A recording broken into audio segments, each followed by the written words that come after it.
Praise the lord. దేవుని నామానికి మహిమ కలుగును గాక. మన రక్షకుడు ప్రభు అయిన యేసుక్రీస్తు నామంలో మీ అందరికీ నా ప్రత్యేకమైన వందనాలు. అందరూ ఎలా ఉన్నారు? బాగున్నారా?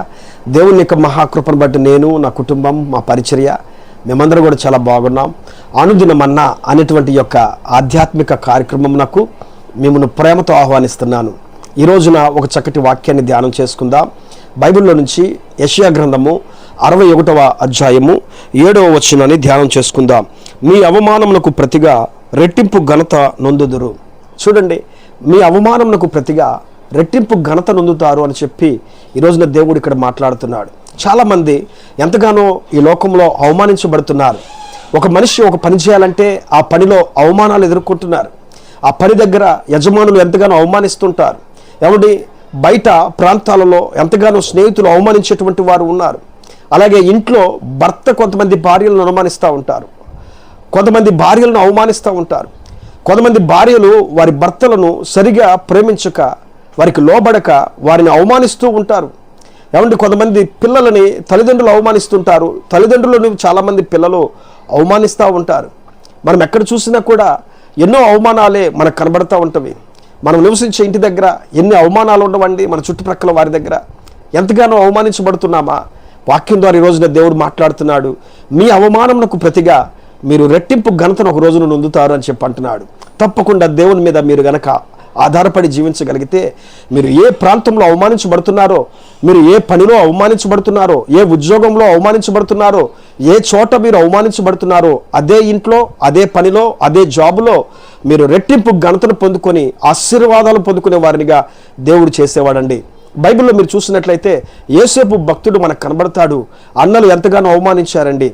కలలు గనేవాడు వచ్చాడురా, వీడు పెద్ద కలలు కంటున్నాడు, వీడు పెద్ద గొప్పగా వాడికి వాడే చెప్పుకుంటున్నాడు, మనల్ని తక్కువ చేసి మాట్లాడుతున్నాడు, హీఈస్ ఎ డ్రీమర్ బాయ్ అని చెప్పి, హీఈస్ ఎ డ్రీమర్ అని చెప్పి కలలు కనేవాడు, పగటి వేషాలు వేసేవాడు, పగటి కలలు కనేవాడు అని చెప్పి ఎంతగానో అవమానించారు.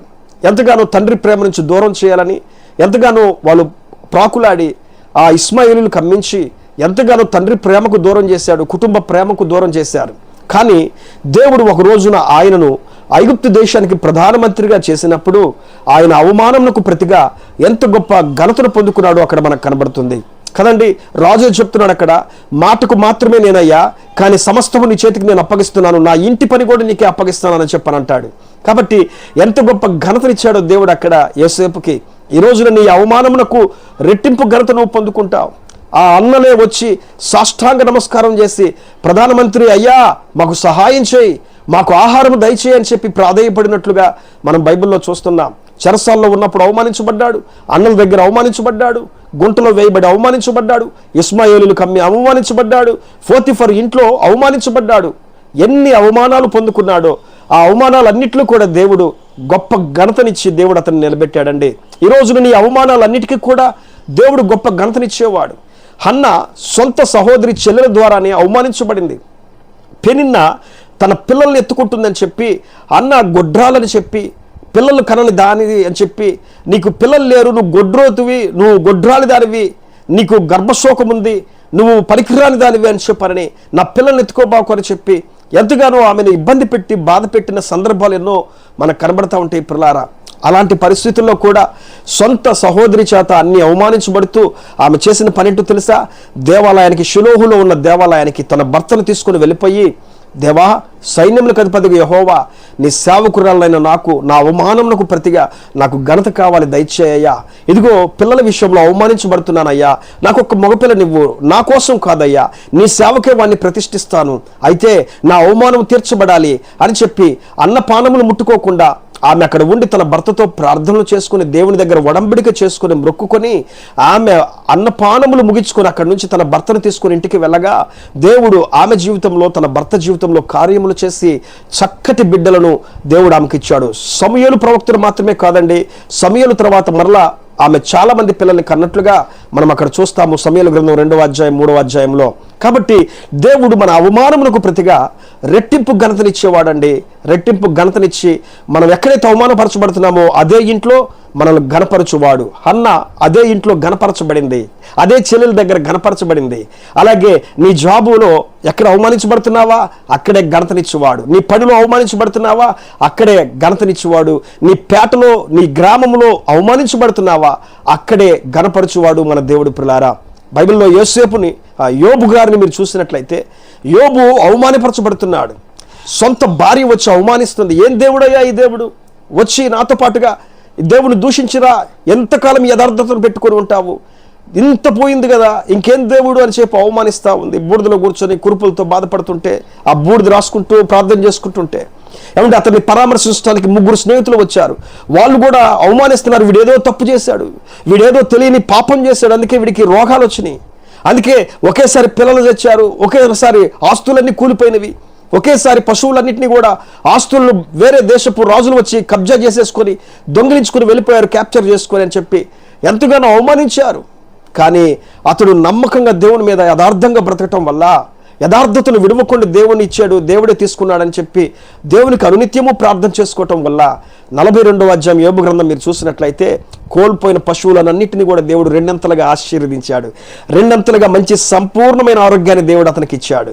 అలాగే గొప్ప బంగారాన్ని దేవుడు ఆయనకు అనుగ్రహించాడు అక్కడ తన స్నేహితుల ద్వారానే, ఆ గ్రామంలో, ఆ ఊరిలో, పట్టణంలో ఉన్న ప్రజల ద్వారా. అలాగే ఏ పిల్లలైతే కోల్పోయాడు అంతకంటే సౌందర్యమైన 10 మంది చక్కటి అందమైన బిడ్డల్ని దేవుడు ఆయనకు అనుగ్రహించాడు.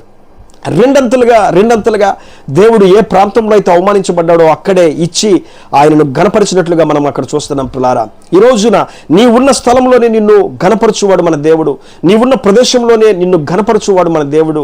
నీ జాబులోనే, నీ పని దగ్గరే, నీ యజమానుల దగ్గరే ఎక్కడ అవమానించబడుతున్నావో అక్కడే నీకు గొప్ప ఘనతనిచ్చి వారు సిగ్గుపడేటట్టుగా నీ తలను పైకెత్తేవాడు. దావీదు అంటాడు కదా, దేవా నా శత్రువులు ఎదుట నీవు నా కొమ్మును పైకెత్తావని అన్నట్లుగా నీ శత్రువులు ఎదుటే నీ కొమ్మును హెచ్చించువాడు, నీ తలను పైకెత్తువాడు, వారి ఎదుటే నీకు భోజనమును సిద్ధపరచువాడు మన దేవుడు. పిల్లారా, అవమానమునకు ప్రతిగా రెట్టింపు ఘనతనిచ్చే దేవుడు నీ అవమానాలన్నింటినీ తొలగించి నీ కుటుంబాన్ని, నీ బిడ్డలను, నిన్ను మీరున్న స్థలాలలోనే, మీరు నివసించే ప్రదేశాలలోనే గొప్ప ఘనతనిచ్చి ఆశీర్వదించునుగాక. ఆమేన్. ప్రేమ కలిగిన తండ్రి, గొప్ప దేవుడు యేసయ్య, ఈ వాగ్దానం ఎంతమంది అయితే చదివి ఉన్నారో, విని ఉన్నారో, వారి జీవితాలు అద్భుతమైన కార్యాలు చేసి నీ గొప్ప కార్యాలతో నింపి, ఆయా ఊహించని అద్భుతాలతో మంచి మేలుకరమైన మార్గాల్లో నడిపించి అవమానమునకు ప్రతిగా రెట్టింపు ఘనతనిచ్చి మీరు ఆశీర్వదించమని యేసు నామములో ప్రార్థించి వేడుకుంటున్నాం తండ్రి. ఆమేన్, ఆమేన్. ఈ వాక్యం మీకు ఆశీర్వాదకరంగా ఉంటే, మిమ్మల్ని బలపరిస్తే ఈ ఛానల్ని సబ్స్క్రైబ్ చేయండి. అలాగే ఈ వాక్యాన్ని ఇతరులకు షేర్ చేయండి. దానివల్ల దేవుని యొక్క వాక్యం బయటకు వెళ్తుంది. కొంతమంది కొత్త వారు దేవుని యొక్క వాక్యాన్ని తెలుసుకుంటారు, వాక్యం చేత మీలాగే బలపరచబడతారు. కాబట్టి వాక్యాన్ని ఇతరులకు షేర్ చేయండి. దేవుడి చిత్తమైతే మరలా రేపటి రోజున ఇదే టయానికి మరలా కలుద్దాం. దేవుడు మిమ్మల్ని అందరినీ దీవించునుగాక. ఆమేన్. Praise the lord.